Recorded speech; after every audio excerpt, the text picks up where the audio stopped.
Hello divine soul, कैसे हैं आप सब। आशा करती हूँ आप सभी स्वस्थ और तंदुरुस्त होंगे एंड परमेश्वर की कृपा आप पर सदैव बनी रहेगी। आज का टॉपिक हमारे वीडियो का है कि जब हम अवेकन होते हैं, स्पिरिचुअल जर्नी में जाते हैं, तो हमारा अवेकनिंग और आध्यात्म में क्या फ़र्क है।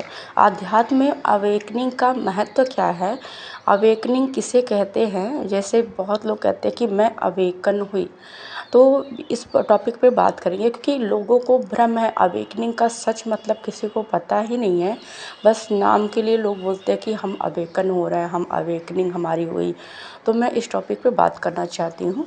तो प्लीज़ आप सबसे रिक्वेस्ट है कि इस टॉपिक को पूरा ज़रूर सुने, क्योंकि आपके स्पिरिचुअल जर्नी में ये बहुत अहम भूमिका निभाएगा। तो मैं कोशिश करूँगी आप सभी को सारे मतलब पॉइंट क्लियर करने के लिए। एंड जैसे कि जब हम जाते हैं अवेकनिंग प्रोसेस की ओर, तो आध्यात्म में मतलब एक ऐसा होता है कि अवेकन का मतलब होता है, आप साधारण शब्दों में इसे लीजिए तो जागना होता है। जागना मतलब जैसे कि हम नींद में अगर सोए हैं, वैसे साधारण शब्दों में इसे लिया जाए तो नींद में सोए हैं तो उसे भी हम बोल सकते हैं कि हम जाग गए। तो नींद से जागने का मतलब अवेकनिंग होता है। पर अवेकनिंग क्या हम नींद से जागने को ही बोल सकते हैं? नहीं ना, क्योंकि वैसे तो हमारी बॉडी जो है वो नींद से जागने पे ही अवेकन होती है। यानी कि हम जब सुषुप्त अवस्था में रहते हैं, हमें किसी चीज़ का कोई अनुमान नहीं होता है कि क्या हो रहा है, तो हम निद्रा में होते हैं। हम फिर और उससे जब हम जागृत होते हैं तो वो जागरण की अवस्था कही जाती है। तब हम हर चीज़ों को नोटिस कर सकते हैं, हमारे आसपास क्या हो रहा है, हम उस अवस्था में सब कुछ देख सुन सकते हैं। तो ये हुआ हमारी साधारण शब्दों में जागने का मतलब। पर अवेकनिंग का रियल मतलब क्या है? जागृति। किसकी जागृति? हमारी बॉडी की जागृति नहीं। बॉडी की जागृति तो हम हर रोज़ सोते हैं, हर रोज़ जागते हैं। पर अवेकनिंग का मेन मूल मतलब है, अवेकनिंग यानी कि जागृति हमारी सोल के अवेयरनेस, सोल की जागृति। एक अवेयर इंसान कैसा होता है? एक अवेयर इंसान होता है जो अपनी चीज़ों के आसपास होने वाली चीज़ों के प्रति स्वयं जागृत रहे, उसे सच का अनुमान हो कि वो क्या है। सबसे पहले कि जब अवेकनिंग का प्रोसेस आता है तो हमारे अंदर क्वेश्चन उठते हैं, हम कौन हैं, हम इस धरा पे क्यों आए हैं, हमारा काम क्या है। सबसे महत्वपूर्ण प्रोसेस अवेकनिंग का तभी से स्टार्ट होता है जब हम के अंदर ये सब सवाल उठते हैं कि हम इस दुनिया में क्यों आए, हमें क्यों भेजा गया, हमारे जन्म का क्या कारण है, आखिर हम किसी सोल पर्पस से तो आए हैं इस दुनिया में। तो ये अवेकनिंग की महत्वपूर्ण भूमिका है। अब आइए जानते हैं कि आध्यात्मिक होने में अवेकनिंग के बारे में आपको बताती हूँ। पहले समझिए कि आध्यात्म का मतलब क्या होता है और आध्यात्म में अवेकनिंग के क्या मतलब होता है। जैसे हम जब जन्म मृत्यु का भेद समझ में आता है ना, जब हमारी कॉन्शियसनेस में एक चीज़ होती है कि हम मरने से बहुत डरते हैं। हमारे अंदर एक 3D लाइफ में जब हम ये चाहे सुख हो दुख हो पर कुछ भी हमारी लाइफ में गुजरे, अगर हम बहुत दुखी होंगे तो एक बार हमारे मन में आता है कि काश हम मर जाते, काश हमारी इन सब चीज़ों से छुटकारा पाने के लिए हमें एक ही चीज़ लगती है कि हमें अब मर जाना चाहिए किसी भी ने। पर अगर सच में मृत्यु हमारे सामने आके खड़ी हो जाए तो हमारे मन में यही ख्याल आएगा कि हमें कोई बचा ले।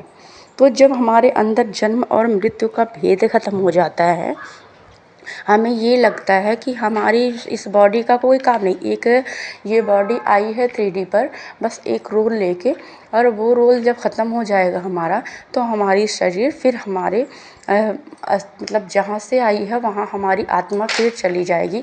फिर जब परमात्मा उसे एक नए रोल में भेजेंगे तो वह वापस आएगी। तो सब ये पता हो जाता है कि ये हमारा शरीर तो मिथ्या है, ये आत्मा ही अजर अमर है और आत्मा को कोई नहीं मार सकता है।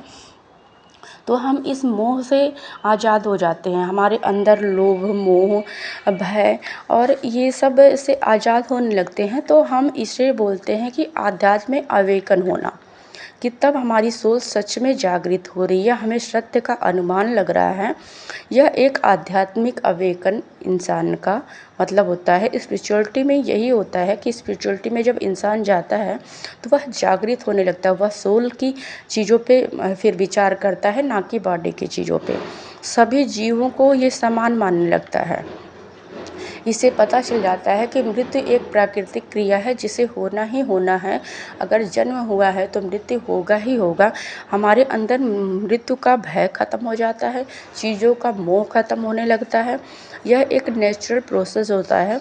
मरना, जन्म लेना और मरना एक नेचुरल प्रोसेस है। इसके बीच की क्रिया होती है हमारा रोल, और इसी में हमें खुद को जागृत करना होता है। अगर यह जन्म हमें मिला है तो हमें इसे जागरण की ओर ले जाना होता है, अपनी सोल से कनेक्ट होना होता है, क्योंकि ब्रह्मांड की ये नियति है। जिसने जन्म लिया है, चाहे वो कोई भी, उसका मरण निश्चित है। एक ना एक दिन उसे मरना ही मरना है। तो आध्यात्म में जो लोग पहुँचते हैं वो जब मतलब आध्यात्म के उच्च स्तर पे, हायर लेवल पे पहुँच जाते हैं तो उन्हें एक देवतुल्य माना जाता है, क्योंकि उनके अंदर ये सब लोभ मोह काम ये सब ख़त्म हो जाता है ना, तो वो एक देवता तुल्य ही हो जाते हैं। शास्त्रों में इसीलिए लिखा गया अहम ब्रह्मास्मि, यानी कि मैं ही ब्रह्मा हूँ। आध्यात्मिक जीवन में भक्ति का बोध होता है। ईश्वर से हम कनेक्ट होते हैं, सभी जीवों को समान मानते हैं, अपने अंदर दया प्रेम और होने लगता है। सबको समान रूप से हमारे अंदर सबके भाव हो जाते हैं, चाहे एक चींटी ही हो, फिर हमारे अंदर करुणा आती है कि अगर ये मरते हैं तब भी हमें दुख होता है, क्योंकि वो भी तो जीव हैं। सोल सबकी एक ही समान है। यह बॉडी का आकार ही है, कोई छोटा कोई बड़ा रूप में, जैसा जिसके कर्म है, कर्मों के आधार पर उसे जन्म मिला है। तो यही अवेयरनेस का मूल रूप होता है कि हम जब एक स्पिरिचुअल पर मतलब आध्यात्म में आते हैं, स्पिरिचुअलिटी में हम आते हैं, तो हमारे अंदर स्वयं में ही आनंद होने लगता है। जब हम उसमें प्रवीण हो जाते हैं, हम अवेयर हो जाते हैं, तो हमारे अंदर जैसे हमें खुशी ढूंढने के लिए बाहर नहीं भटकना पड़ता है, हमें कोई वजह नहीं ढूंढनी होती है कि हम खुश कैसे हो, हमारे साथ तो ऐसा घटित हो रहा है, हमारे आसपास में ऐसा घटित हो रहा है, हमारे परिवार के लोग हमसे ऐसा व्यवहार कर रहे हैं। इसे हम एक नेचुरल प्रोसेस मानते हैं। हमारा कार्मिक बंधन है, हमारे साथ जो कर रहा है वो हमारे कर्म है, और परमात्मा जो भी हमारे साथ करवा रहे हैं उनकी ही मर्जी है, वो हमारे हित के लिए ही हो रहा है। आगे चल के जो भी चीज़ें हमारे साथ घटती हैं वह हमारे हित में ही काम करती हैं। तो हम इन अपवादों से ख़त्म मतलब भटकने में ना ख़त्म हो जाता है हमारा माइंड, मतलब जो होता है सबकॉन्शियस, इन सब चीज़ों को एक्सेप्टेंस पे लाने लगता है। ये होना था और इसे होना ही है, ये निश्चित है, तो उसके लिए दुख क्यों करना, हम उसे खुशी खुशी एक्सेप्टेंस में लाते हैं। हमारे लिए बाहरी चीज़ें मैटर नहीं करती हैं कि हम भाई अगर कोई चीज़ हमारे साथ कोई अच्छा बिहेव करता है, हमारे पास खुशियाँ हैं, तब हम खुश होंगे। कोई हमारी खुशियों का कारण बने तब नहीं, हम अंदर ही अंदर स्वयं में खुश होने लगते हैं। हम हर चीज़ में एकदम सेटिस्फाइड होते हैं। हमें ये नहीं होता कि ये हमारे पास नहीं है। जैसी भी परिस्थिति है, जैसा भी ये बिहेवियर कोई करता है, जैसे भी हमारे आसपास का इन्वायरमेंट है, हम उसी में खुश रहना सीख जाते हैं। एक आध्यात्मिक पर्सन का सबसे बड़ा मूल मंत्र यही होता है, और वो आध्यात्म में जाने की सबसे बड़ी प्रवृत्ता, और कहते हैं इसे कि अगर हम आध्यात्म में गए तो सबसे बड़ा हमें बेनिफिट यही मिलता है कि हम स्वयं में खुश होना सीख जाते हैं। हमें वजह ढूंढने की ज़रूरत नहीं होती है। अब बात करते हैं कि अवेयरनेस की। तो अवेयरनेस क्या होता है? अवेयरनेस का मतलब होता है कि अपनी चीज़ों के लिए काम करना, अपनी चीज़ों के लिए काम करना। जैसे कि हम जब क्या करते, पहले तो हम अपने ऊपर काम नहीं करते, अपनी सोल के विकास पे ध्यान नहीं देते हैं। हमें अपनी सोल को जगाना है और उसके ऊपर काम करना है। हमारा हित किसमें है, उस चीज़ों को जानना है। हम इस मटेरियल दुनिया में रह के बहुत सारा पैसा कमा के, बहुत सारा नाम कमा के, ये सब तो यही रह जाना है ना। मतलब हमने क्या किया? हाँ, अगर मान लीजिए कि बहुत सारा पैसा कमा लिया, बहुत सारा नाम किया, तो एक दिन ये यहीं रह जाता और हम वो सब छोड़ के अपनी बॉडी के साथ हमारी सोल चली जाती है।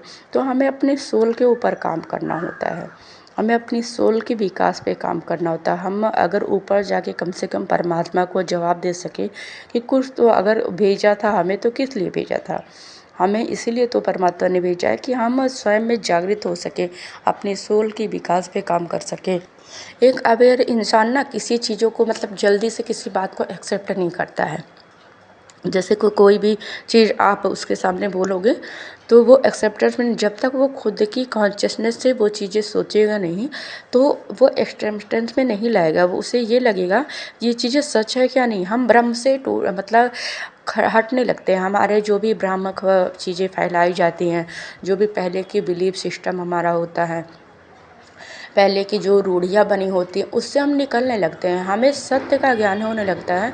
फिर हम उन चीज़ों पे बनाई चीज़ जो लोगों ने पहले से बनाए रखा है बिलीफ सिस्टम, उस पे विश्वास नहीं करते हैं। हम अपनी चीज़ों से सोचते हैं। हम अपनी हायर कॉन्शियसनेस से जुड़ के जो चीज़ें हमें सत्य तक ले जाती हैं, फिर हम उस पे विश्वास करते हैं। तो अवेयरनेस का ये भी एक मतलब होता है कि आप किसी की कह सुनी सुनाई बातों पे कभी विश्वास नहीं करोगे। जो आपने कुछ है उस पे आप काम करोगे, ये सच है या नहीं जानने की कोशिश करोगे। तो ये अवेयरनेस का एक स्टेज होता है। अवेयरनेस का दूसरा प्रोसेस क्या होता है कि स्वयं के मतलब हम अपनी सोल को जगाने के लिए, अपनी आत्मा को जो बहुत दिनों से हमारे पुराने बिलीफ सिस्टम में रूढ़ियों में फंसे हुए थे, उसको जगाने के लिए हम अपने ऊपर काम करने लगते हैं। मेडिटेशन, मंत्रा जाप, मतलब परमात्मा से जुड़ने की हम कोशिश करते हैं। तो वह जब हम इस प्रक्रिया को आगे बढ़ाते हैं, मेडिटेशन में उतरते हैं, तो हमें परम शांति का अनुभव होने लगता है। हम परमेश्वर और उनकी शक्तियों पे भरोसा करने लगते हैं। बहुत सारी ऐसे हमारे जीवन में आश्चर्यजनक चीज़ें घटित होती हैं कि आए रोज़मर्रा के जीवन में, कि हमें लगता है कि हाँ, हम अगर हमने स्पिरिचुअलिटी को ज्वाइन किया, हम अवेयर हो रहे हैं, तो परमात्मा हमारे जीवन में बहुत सारी मैजिक कर रहे हैं। तो हमारा विश्वास और भी बढ़ता जाता है। और हम सबसे पहला स्टेज यही होता है कि जब हम थोड़ा खुद को थोड़े अवेयर हो जाते हैं, तो हमें परमात्मा के स्वप्न में देवी देवताओं के दर्शन होने लगते हैं, उनके आशीर्वाद मिलने लगता है। हम दैविक जीवन में, हमारे रोज़ के रोज़ जो दैनिक जीवन है, उसमें कुछ ना कुछ ऐसी चीज़ें होती है ना कि हमें ऐसा लगता है कि यार ये मतलब ऐसा मैजिक भी क्या हो सकता है। तो हमें मतलब धीरे धीरे ईश्वर के ऊपर हमारा विश्वास और भी प्रगाढ़ होने लगता है और हम पॉजिटिव थिंकिंग में जाते हैं। फिर हमारे अंदर की नेगेटिविटी धीरे धीरे ख़त्म होने लगती है। जो भी हमारे अंदर बुराइयां होती हैं, जिन चीज़ों के प्रति हम हर चीज़ों के प्रति पहले निगेटिव सोचते थे, वो पॉजिटिव चीज़ों में बदलने लगते हैं और हमें डिवाइन मैजिक पे भरोसा होने लगता है। तो हमारी रुचि ना और भी बढ़ती जाती है। हम आगे बढ़ते हैं, धीरे धीरे पॉजिटिव चीज़ें होने लगती हैं, निगेटिव पार्ट जो हमारी बॉडी का होता है वो ख़त्म होता रहता है।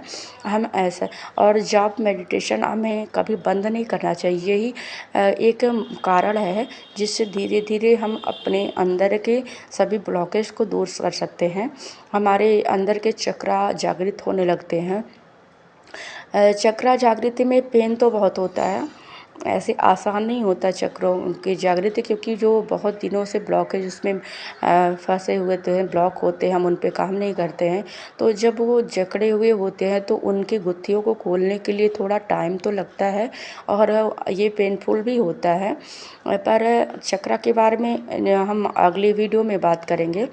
हम अभी बात कर रहे थे अवेयरनेस और आध्यात्म के बारे में, तो आइए उस पॉइंट को देखते हैं। अवेकनिंग का पॉइंट ये है जो हमारी सोल की ग्रोथ को, हमारी सोल को हम ग्रोथ की ओर ले जाता है। हम डिवाइन पावर से कनेक्ट होते हैं। उसके अंदर के ब्लॉकेज, हमारे अंदर की जो भी बुराइयां होती हैं, पहले से हम इस पे काम करते हैं कि हमारे अंदर की बुराइयां ख़त्म हो। हम उस पे ध्यान देने लगते हैं। हम अपने अंदर का गुस्सा, क्रोध, ईर्ष्या, इन सब चीज़ों पे ध्यान देने लगते हैं। धीरे धीरे ये सब चीज़ें कम होने लगती हैं और हम एक प्योर सोल बन जाते हैं।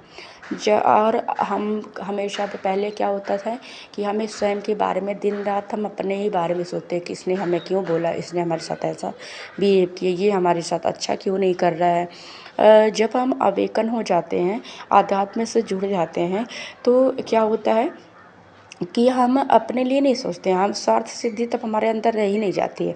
हम जो भी कार्य करने को सोचेंगे उसमें हम यही सोचेंगे कि ये जनहित में है, ये लोगों के कल्याण में काम हो। हम अपने चीज़ों पे ध्यान ही नहीं तब देते हैं। हम एक सेल्फ लव में आ जाते हैं, हमें हर हाल में लोगों के लिए कुछ करना, जीवों के लिए कुछ करना। अगर हम किसी के लिए कुछ करते हैं तो वो हमें खुशी, आत्मिक खुशी देता है और हम लोगों के बारे में सोचने लगते हैं। और जब हम दूसरों के बारे में सोचकर कोई भी काम करते हैं तो ईश्वर का आशीर्वाद हमारे ऊपर बना रहता है और हमें ईश्वर आगे बढ़ने के लिए प्रोत्साहित करते हैं किसी न किसी रूप में। बहुत सारी एंजल नंबर हमें दिखेंगे, डिवाइन के आशीर्वाद के रूप में बहुत सारे साइन हमें मिलते हैं, जिससे हमें ये बिलीव होता है कि परमात्मा हमारे साथ है और उनका आशीर्वाद हमारे साथ है। हमारे एंसेस्टर जो हैं वो हमें सपने में आके हमें आशीर्वाद देते हैं। हमें अवेयर होके क्या होता है कि जब हम पूर्ण अवेयर हो जाते हैं तो हम हर चीज़ के लिए धन्यवाद बोलते हैं परमात्मा को। हमें हर चीज़ के लिए धन्यवाद बोलना चाहिए जो परमात्मा ने हमें दैनिक जीवन में दिया, चाहे हमारा घर हो, चाहे हमारे घर में रखी चीज़ें हों, जिन्हें हम सोते हैं, जिस चेयर पे हम बैठते हैं, जिस बेड पे हम सोचते हैं, जिस फैन की हवा हम खा रहे हैं, उन सभी चीज़ों के लिए हमें ग्रेटफुल होना चाहिए कि वो हमारे जीवन को जीने में आसान बना रही है, वो हमारे लिए सहायक है। सभी पेड़ पौधों को, वृक्षों को, जो पक्षियों की चहचहाहट से हमें जो सुकून पीस फील होता है, उनको भी हमें थैंक यू बोलना चाहिए, प्रकृति को थैंक यू बोलना चाहिए। हमें जो भी मिला है इसे हम ईश्वर की मर्जी समझ के स्वीकार करके उसके लिए हम ग्रेटफुल होते हैं।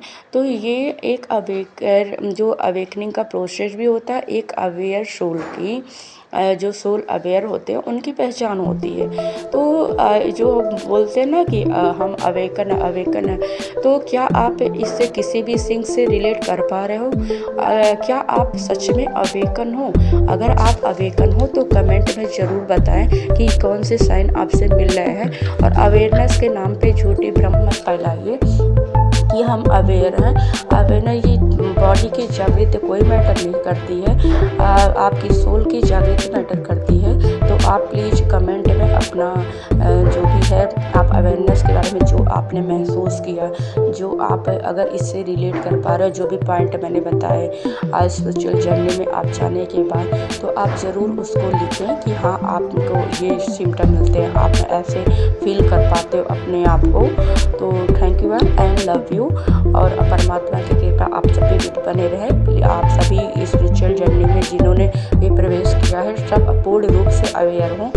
परमात्मा सबको आगे बढ़ाएं और सबका विश्वास परमात्मा की शक्ति पे, डिवाइन शक्ति पे बनी रहे। सभी अपनी स्पिरिचुअल जर्नी को पूरा करें। Thank you and love you.